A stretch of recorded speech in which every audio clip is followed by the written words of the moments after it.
CPIM-നും സർക്കാരിനുമെതിരെ വീണ്ടും വിമർശനമുയർത്തി മുതിർന്ന നേതാവ് ജി സുധാകരൻ. പാർട്ടിയിലും സർക്കാരിലും യുവ നേതാക്കളുടെ പ്രകടനം ശരാശരിക്കും താഴെയാണ്. ലോകത്തെ ഒരു കമ്മ്യൂണിസ്റ്റ് പാർട്ടിയിലും പ്രായപരിധിയില്ലെന്നും സുധാകരൻ ചൂണ്ടിക്കാട്ടി. 2021 ശേഷം അഴിമതിക്കെതിരെ പ്രത്യക്ഷത്തിൽ ശക്തമായ നടപടികൾ ഉണ്ടാകുന്നില്ലെന്നും സുധാകരൻ കുറ്റപ്പെടുത്തി.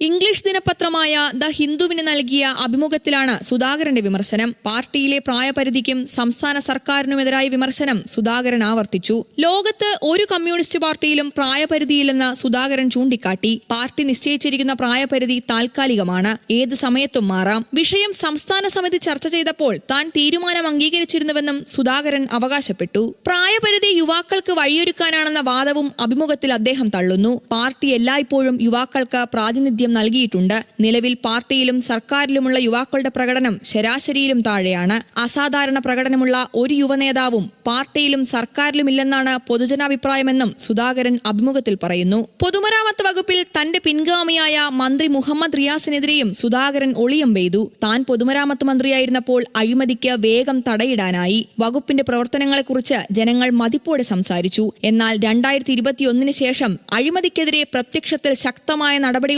ില്ലെന്നും സുധാകരൻ കുറ്റപ്പെടുത്തി. ലഹരി ഉപയോഗം ഉൾപ്പെടെ ചൂണ്ടിക്കാട്ടി മുൻപും സംസ്ഥാന സർക്കാരിനെതിരെ സുധാകരൻ വിമർശനം ഉന്നയിച്ചിരുന്നു. അതേസമയം സുധാകരന്റെ വിമർശനങ്ങളെ ക്രിയാത്മകമായി കാണുന്നുവെന്ന A.A. റഹീം MP പ്രതികരിച്ചു. ഇപ്പൊ ഒരാൾ പറയാണ് കുറച്ചുകൂടി മെച്ചപ്പെടുത്തണം കേട്ടോ എന്ന് പറഞ്ഞാൽ മെച്ചപ്പെടുത്തുന്നതിന്റെ ഗുണം ആർക്കാ? പോസിറ്റീവായിട്ടാണ് ഞങ്ങൾ അതിനെ കാണുന്നത്, creative.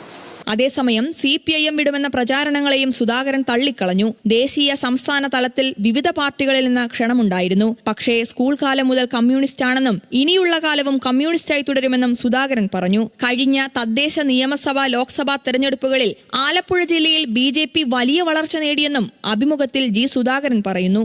News desk, news Malayalam.